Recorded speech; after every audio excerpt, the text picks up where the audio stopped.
Bonjour et bienvenue au sein du podcast Où ça mène quand on s'aime, celui qui donne la parole aux conjoints d'agriculteurs. Elles sont femmes de céréaliers, d'éleveurs, de viticulteurs, en bio, en conventionnel, en raisonné. Elles viennent de toute la France.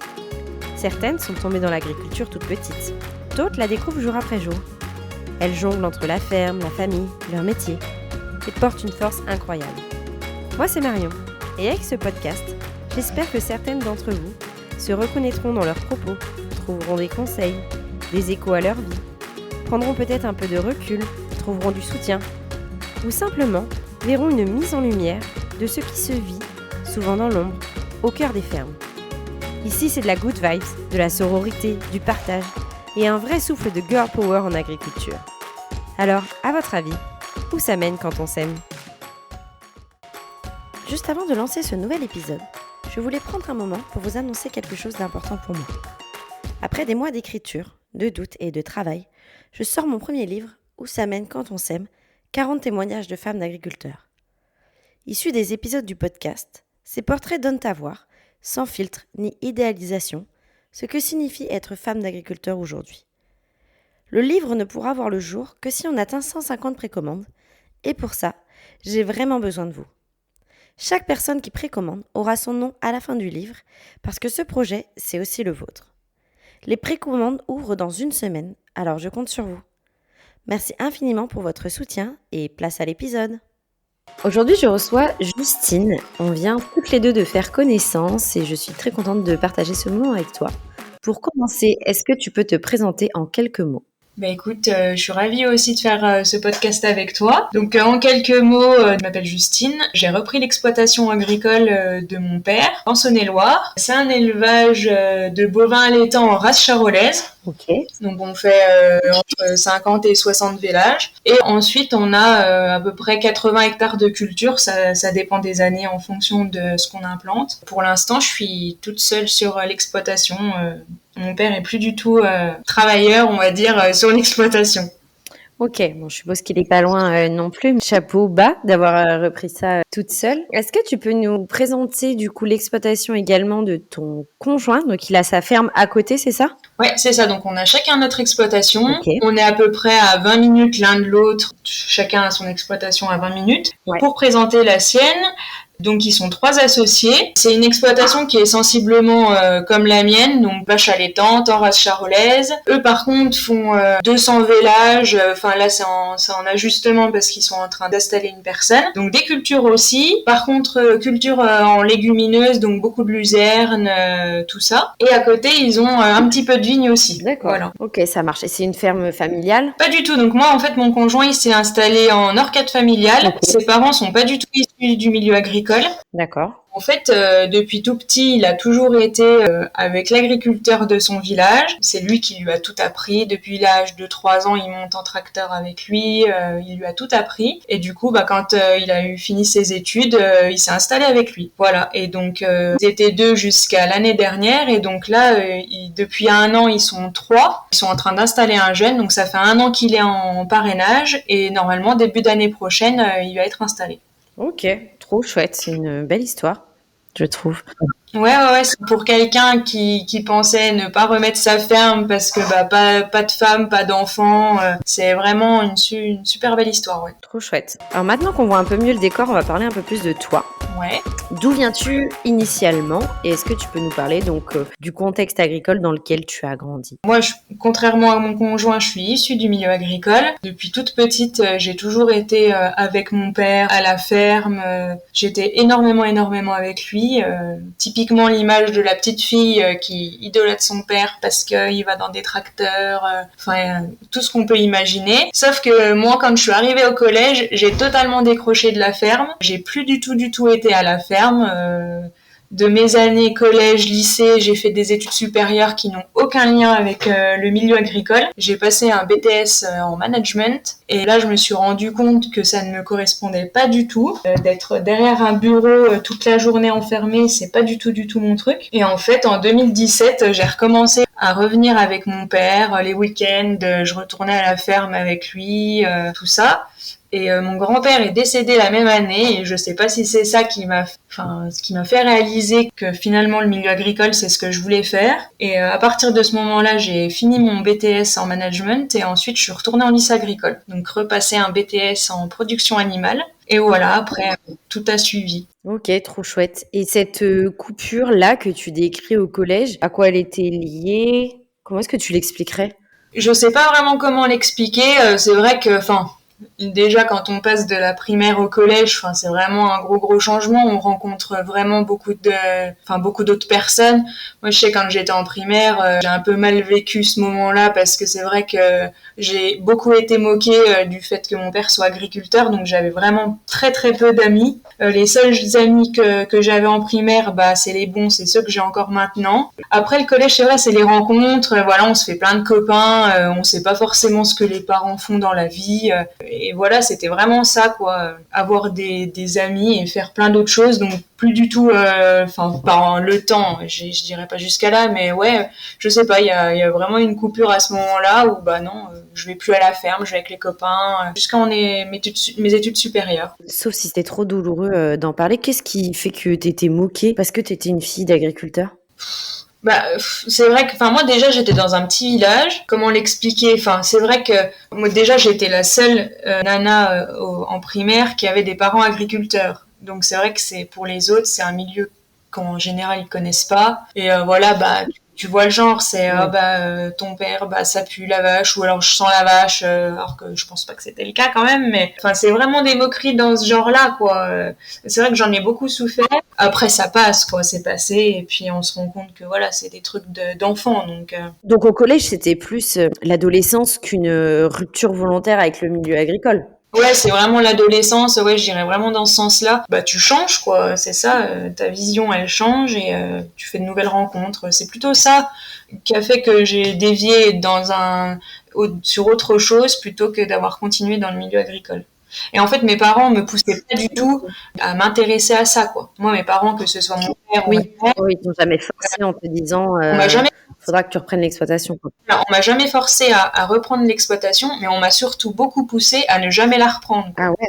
Vraiment, mes parents, ah ouais, jusqu'à ce que je m'installe, mes parents, ils étaient pas chauds du tout, quoi. Et quand tu leur as dit que tu voulais t'installer? Et mon père, je m'entends super bien avec lui, donc, j'ai une relation très particulière avec lui, quoi. En fait, pour eux, avant que je m'installe, étant donné que j'étais une nana, j'allais pas y arriver parce que j'avais pas le physique, parce que c'est trop difficile, j'allais pas y arriver, en gros, c'est ça. Et tout de suite, en fait, quand je me suis installée, le fait d'être avec un agriculteur, ça lisse quand même pas mal les choses, quoi. Parce que du coup, de ce fait, ils se disent, il va venir l'aider, tout ça, alors que c'est pas forcément le cas. En tout cas, c'était ça, j'allais pas y arriver, quoi, parce que je suis une femme. Et ça, est-ce que tu l'as ressenti aussi d'autres personnes? Est-ce que tu as vécu un peu de discrimination, que ce soit au moment de ton installation ou après, sur le fait que tu es une femme agricultrice? J'irais pas jusqu'à dire ça. J'ai jamais vraiment été moquée entre guillemets ou alors des propos déplacés venant d'autres agriculteurs. J'ai jamais ressenti ça. Venant de personnes qui n'étaient pas du milieu agricole, oui. Moi, on m'a déjà dit à plusieurs reprises que c'était pas possible que je sois agricultrice parce que j'étais trop jolie. Je dis parce qu'il faut être moche pour être pour être paysanne. Et après, je suis quelqu'un qui a quand même un fort caractère, donc si tu veux, ça passe ou ça casse. Non, en général, dès que ça commence un petit peu à me chauffer, je calme le jeu, quoi, parce que pour moi, c'est pas entendable, quoi. Qu'on puisse dire ça à une femme qui est agricultrice, pour moi, c'est vraiment pas possible, quoi. Surtout maintenant où ça se démocratise, je veux dire. Il y a plein de femmes agricultrices. On monte dans les tracteurs, on fait des vélages. Voilà, quoi. Ouais, c'est clair. Le monde évolue, la technologie se met en place aussi pour faire bouger les choses, les regards changent. Donc quand on entend encore un peu ça, c'est un peu choquant, je trouve. Mais c'est super intéressant que tu le dises et que tu précises que c'est des personnes qui ne sont pas du milieu, parce que les autres nanas qui m'ont déjà parlé de ça, donc des femmes d'agriculteurs installées avec leurs conjoints souvent, elles me parlaient plus du regard d'autres agriculteurs plutôt que du monde extérieur. Et du coup, je trouve ça super intéressant que tu mettes un peu le doigt là-dessus. Moi, en fait, c'est vraiment, je veux préciser, moi, c'est pas des paysans qui me faisaient des remarques, ça n'a jamais été le cas. C'est d'ailleurs des paysans qui m'ont quasiment tout appris, vraiment, en dehors de mon père. C'est vraiment des paysans qui m'ont tout appris. Par contre, des commerciaux, des choses comme ça, oui, on nous prend pas au sérieux. Il suffit que je sois avec une autre personne sur mon exploitation et que par exemple un commercial vienne, je sais pas, pour de l'aliment ou autre, c'est pas moi qu'on va regarder en principal. Si je précise pas que c'est moi la chef d'exploitation et qu'ici c'est ma ferme, je veux dire la personne est tournée vers l'homme que vers moi. Ouais. Les commerciaux limite on n'est pas assez calé pour parler d'alimentation, pour parler mécanique, ce genre de choses quoi. Ok, ouais, je comprends. Et sur ce que tu disais tout à l'heure, là où t'ont mis en garde tes parents, donc sur le fait que ça allait être difficile, etc. Est-ce que tu l'as ressenti ou est-ce que t'en as plutôt fait une force? Ouais, j'ai vraiment ressenti au début. C'est vrai que ça fait bizarre parce que, en fait, quand on devient parent, je suis pas encore mère, mais j'imagine qu'en fait, on est plus inquiet de l'avenir de notre enfant dans ce milieu-là, surtout quand on est une nana. C'était plus de l'inquiétude. Après, moi, je l'ai pas ressenti comme ça. Je l'ai plus ressenti dans le sens, il me sentait pas capable. En gros, je vais pas être capable de faire la même chose que mon père. Donc, ça peut être blessant. Moi, ça m'a blessé quelque part, mais après, vu avec le caractère que j'ai, vu que j'étais décidée à faire ça, c'était ça et c'était pas autrement quoi. Donc c'est vrai qu'heureusement que j'ai rencontré des personnes qui leur ont fait changer d'avis. Notamment j'avais un prof à Fontaine, donc le lycée agricole de là où je suis. Quand j'ai fait mon entretien avec lui, il y avait ma mère et donc ma mère lui a dit mais de toute façon elle s'installera pas. Et lui a très bien répondu que de toute façon je ferai bien ce que je veux. Donc c'est vrai que ça a bien poussé les choses et après ce qui a été dommage par la suite c'est le fait que j'ai été avec ensuite un agriculteur qui a fait qu'ils ont accepté, c'est ça qui a fait qu'ils ont accepté le fait que je m'installe. C'est pas le fait de me voir travailler et de se dire finalement ça va le faire quoi. Ouais, je comprends. Et là, ça fait combien de temps que t'es installée? Ça fait 3 ans. Au mois de janvier, j'attaque ma 4e année. Et alors, qu'est-ce qu'ils en disent? Est-ce qu'ils ont pris un peu de recul là-dessus? Est-ce qu'ils sont Oui. fiers de toi? Est-ce qu'ils te le disent? Ah oui, mes parents, là-dessus, il n'y a aucun problème. Je sais qu'ils sont super fiers parce qu'en fait, maintenant que ça fait 3 ans, ils voient que la ferme, ça tourne, que j'arrive à me dégager un salaire. Enfin, voilà, il y a plein de facteurs qui font que après ils s'inquiètent parce que je suis tout le temps au travail, en permanence. Mais bon, après, c'est le jeu, c'est ce que je leur dis, hein, quand on s'installe, qu'on soit une nana ou qu'on soit un mec, on sait très bien que quand on veut être agriculteur ou agricultrice, on va passer tout son temps au travail. On va se dégager du temps. Mais c'est tout le temps, quoi. C'est comme ça, c'est le jeu. C'est ce que je leur dis tout le temps. Je dis c'est le jeu, c'est comme ça. Donc voilà. Et alors, donc tu parlais du fait qu'ils étaient rassurés que tu sois avec un agriculteur. Comment est-ce que tu l'as rencontré? Et est-ce que toi, c'était j'allais dire, un rêve de petite fille de te mettre en couple avec un agriculteur ou plutôt un concours de circonstances? Être avec je sais pas comment dire. Un concours de circonstances, oui. Je me suis jamais dit ce serait mieux que je sois avec un paysan. Maintenant que je le suis, je me dis heureusement que je suis avec un agriculteur parce que c'est vrai que niveau quotidien, on se comprend, mais tout à fait. Je veux dire, on rentre tous les deux tard le soir. Il y a jamais un mot plus haut que l'autre vis-à-vis du travail, quoi. C'est vrai que je pense que si j'étais avec quelqu'un qui est pas dans le milieu, le fait de rentrer tous les soirs à 8h, de travailler le samedi et le dimanche, ça passerait beaucoup moins. Mais pour en revenir à ta question, oui, c'est un concours de circonstances. Donc avec Vincent, on s'est rencontrés aux Jeunes Agriculteurs, parce qu'on fait tous les deux partie de ça. Et puis après, de fil en aiguille, on s'est mis ensemble. Ok. Du coup, quand tu as su qu'il était donc agriculteur, je pense que tu l'as su dès le début puisque vous vous êtes rencontrés au GIA. Oui, c'est ça. Est-ce que ça te faisait peur de te dire qu'en fait, vous allez avoir vos 2 fermes à côté, donc vous alliez être tous les 2 à fond dans le boulot et puis toi, tu connaissais les contraintes d'être avec un agriculteur, je pense, en étant fille d'agriculteur. Est-ce que tu avais des craintes ou est-ce que tu avais des excitations? Justement, voilà, tu te disais, il va me comprendre, il va peut-être me soutenir, peut-être qu'il m'aidera aussi. Quels étaient tes ressentis par rapport à son métier? Mon ressenti, au départ, c'est vrai que tu sais pas trop parce que bon, c'est le début de la relation, tu sais pas si ça va être sur la durée, etc. Une fois que je me suis rendu compte que c'était la bonne personne, au début inquiète parce que je me suis dit quand on va avoir des enfants, comment on va faire. Rassurer, oui, parce qu'on se comprend vraiment totalement. Enfin, je sais qu'il va me conseiller sur beaucoup de choses. Si j'ai des doutes sur quoi que ce soit, je vais lui poser la question, il va me dire ce qu'il en pense, etc. Donc ça, c'est hyper rassurant. C'est vraiment quelqu'un qui me rassure énormément au quotidien. Ok. Après, c'est vrai que pour l'instant, je sais qu'on ne regroupera pas nos fermes, puisque ça nous convient très bien comme ça. Et je sais pas si on serait capable de s'entendre au quotidien sur nos exploitations, sur des chantiers comme on peut le faire quand j'ai besoin d'aide, etc. On s'entend très bien. Mais sur la durée, tout le temps au quotidien, d'être tout le temps ensemble, je sais pas si ce serait possible. Après, est-ce que c'est un projet de fusionner les deux exploitations ou pas spécialement? Si vous avez votre équilibre comme ça, avoir chacun son exploitation, ça peut rouler comme ça, Non, non? pas du tout. Pour l'instant, c'est pas du tout le projet. Enfin, on en a déjà parlé. Hein. On en a déjà parlé. C'est vrai qu'après, le fait que les fermes soient à 20 minutes l'une de l'autre, ça joue quand même pas mal. Et puis, c'est vrai que moi, j'ai tellement l'habitude d'être toute seule que je suis pas sûre que je pourrais supporter qu'on me commande chez moi, en fait. Parce que même si on fusionnait les Ouais, je comprends. exploitations, chez moi, ce serait toujours chez moi, dans ma tête. Hein.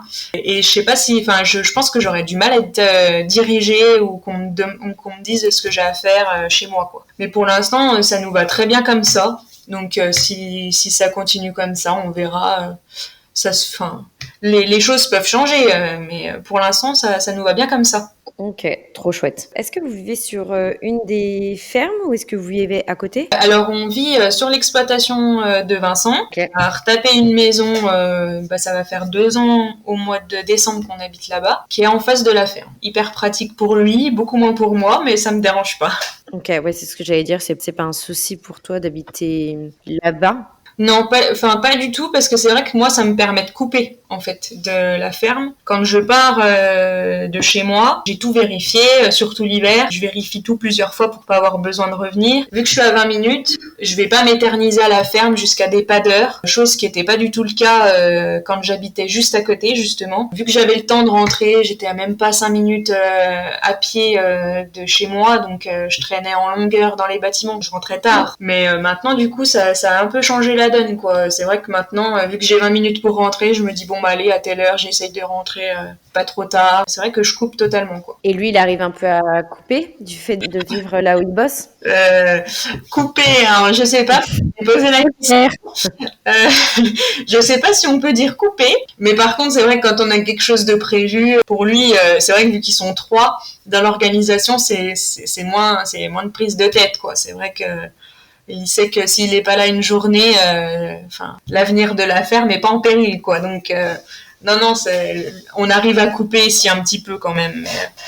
Mais voilà, ça va se faire, ça va venir avec le temps, il faut se forcer. Est-ce que ça t'arrive d'aller filer un coup de main sur son exploitation? Déjà, est-ce que tu as le temps de le faire? Est-ce que tu le fais parce que tu en as envie? Est-ce que tu le fais parce que tu habites sur place et donc c'est pratique? Et puis pour gagner un peu de temps pour lui, pour qu'il soit un peu plus dispo pour toi?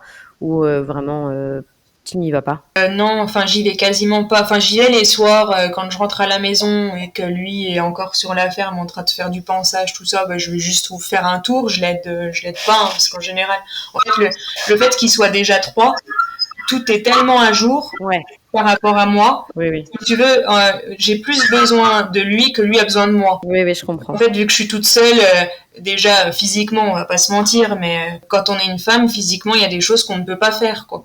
Ouais, c'est vraiment dans ce sens-là. Après, il est pas tous les 4 matins chez moi. C'est vraiment quand j'ai des choses très spécifiques à faire, tu vois, des chantiers d'ensilage, des choses comme ça où il faut être plusieurs. Ou alors quand, par exemple, je sais pas, j'ai une abreuvoir à changer, des choses où il faut être plusieurs, quoi, que je peux pas faire toute seule.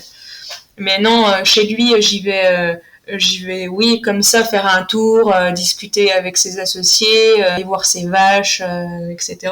Mais d'un point de vue du travail, non, que j'y vais quasiment pas, vraiment très très peu, parce que ils se débrouillent très bien tous les 3 et ils ont pas besoin de moi pour faire des chantiers, quoi. Ok, je comprends. Et sur le côté vie en ruralité, donc, est-ce que tu vivais sur l'exploitation de ton papa? Est-ce que tu as toujours vécu à la campagne et tu t'es toujours dit que tu ne te voyais pas vivre ailleurs? Comment est-ce que tu ressens tout ça? On a toujours vécu, sur la ferme, je dirais pas ça. Quand j'étais enfant, on habitait vraiment dans une maison dans le bourg. si je peux dire comme ça. On n'a jamais eu de maison dans la cour de ferme. Okay. Mes parents ont fait construire une autre maison qui est en contrebas de la ferme, donc qui est pas non plus dans la cour. Donc j'ai toujours vécu à la campagne, à part pour mes études où j'ai été à Dijon pour faire mes études sup. Mais sinon j'ai toujours vécu à la campagne. Et oui, j'ai toujours su que quand je serai adulte, j'habiterai en campagne. C'est une certitude. Je me vois pas du tout habiter en ville. Ça me correspond pas, quoi. Et pourquoi, du coup, qu'est-ce qui te correspond pas en ville et qu'est-ce qui te correspond plus à la campagne? Il y a trop de monde. Il y a trop de monde. Déjà, à la campagne, bah, t'as pas de bruit, t'es dehors en permanence. Enfin, ouais, c'est la nature, quoi. Il y a pas d'autre mot que ça, quoi. C'est la nature, t'es bien. Tu sors dehors, t'as pas de voisins, déjà. Donc, t'es content. Enfin, pas de voisins. J'ai pas de voisins à la ferme, mais j'ai des voisins chez Vincent. Non, en ville, ça me correspond pas du tout, quoi. Je suis pas faite pour ça, quoi. Tu disais que vous n'avez pas grand monde autour. Est-ce que vous avez des amis, de la famille dans le coin?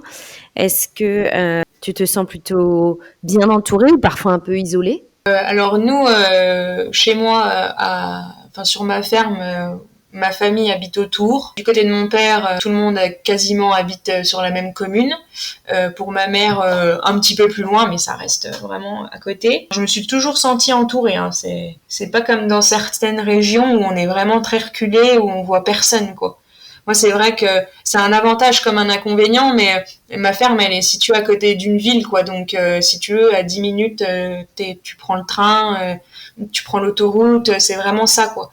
C'est un avantage comme un inconvénient, parce que du coup, moi, la ferme, les maisons sont vraiment très, très près de la ferme.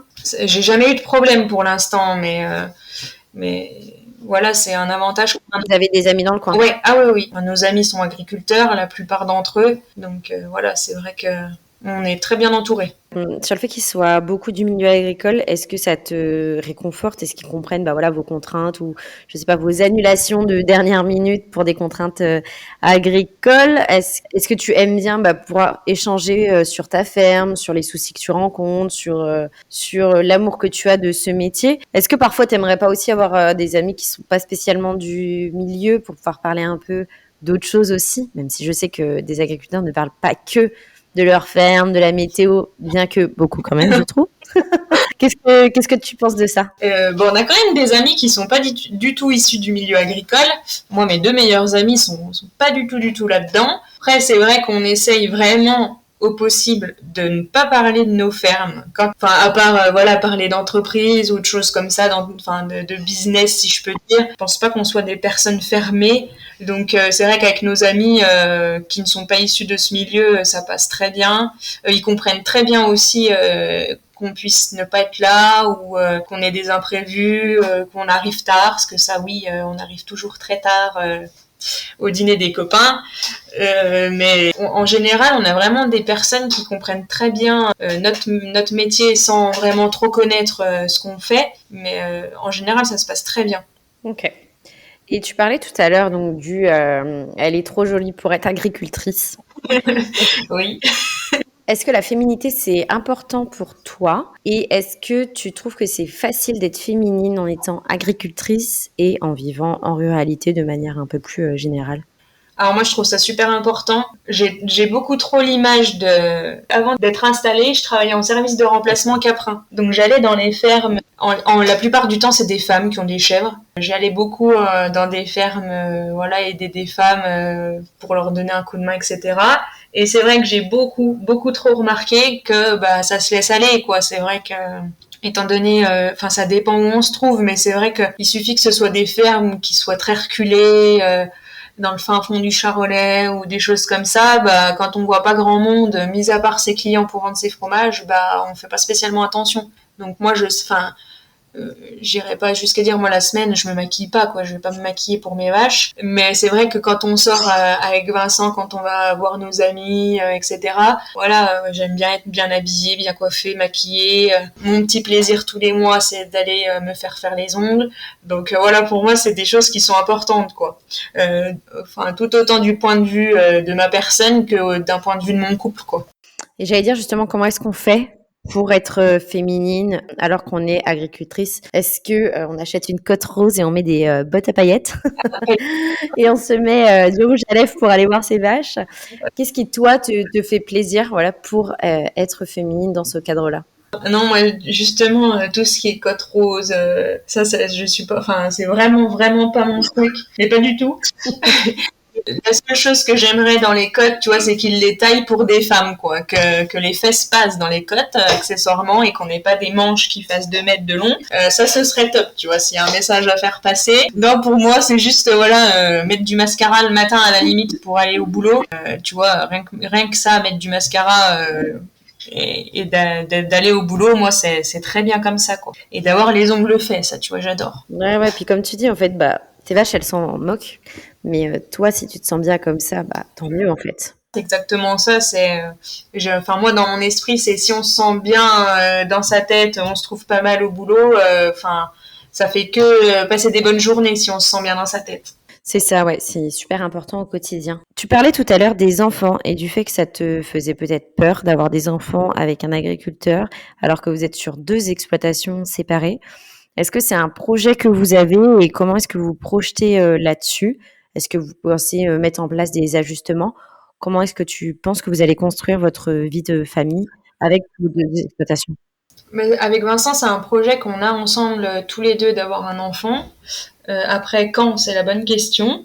Moi, c'est quelque chose qui me fait peur parfois et après, je me rassure très rapidement parce que je me dis qu'on n'est pas les premiers et on ne sera pas les derniers dans cette situation. Moi, ce qui me fait peur, c'est surtout l'organisation quand je serai enceinte. Dans ma tête, je suis en train de me dire que je suis une warrior, que je vais aller au bout. Après, la réalité, elle revient vite. Hein. J'ai vraiment conscience que peut-être qu'au début, ça va bien se passer. Ouais, vous adapterez puis vous trouverez les solutions. Bah, écoute, merci beaucoup, Justine, pour cet échange. Merci d'avoir pris du temps pour discuter toutes les deux. Bah, merci à toi, ça a été un plaisir vraiment de partager ma petite vie avec toi. Avant de refermer cet épisode, je voulais prendre un instant pour vous remercier d'avoir été là.